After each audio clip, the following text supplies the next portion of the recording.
বীরভূম জেলার 4টি ব্লক খয়রাশোল, দুবরাজপুর, সিউড়ি এবং রাজনগর মশাবাহিত ফাইলেরিয়া রোগের জীবাণু শনাক্ত করা হয়েছে। এখানে জেলা স্বাস্থ্য ও পরিবার পরিকল্পনা দপ্তর রাত্রিকালীন শিবিরে রক্তের নমুনা সংগ্রহ করে এই এলাকাগুলোকে ফাইলেরিয়া প্রবণ হিসেবে চিহ্নিত করেছে।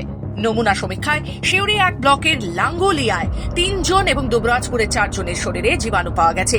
ফলে এই ব্লকগুলোতে ফাইলেরিয়া নির্মূলীকরণের জন্য গণ ওষুধ সেবন কর্মসূচি শুরু হয়েছে, যেখানে স্বাস্থ্যকর্মীরা বাড়ি বাড়ি গিয়ে ওষুধ প্রদান করছে।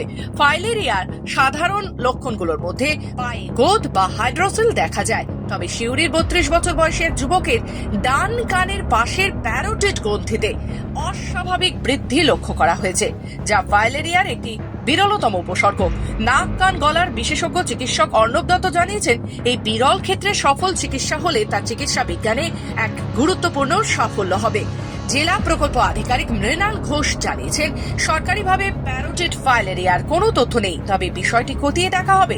ফাইলেরিয়া একটি মশাবাহিত পরজীবী রোগ, যা দীর্ঘস্থায়ী সংক্রমণ এবং শারীরিক অক্ষমতা সৃষ্টি করতে পারে।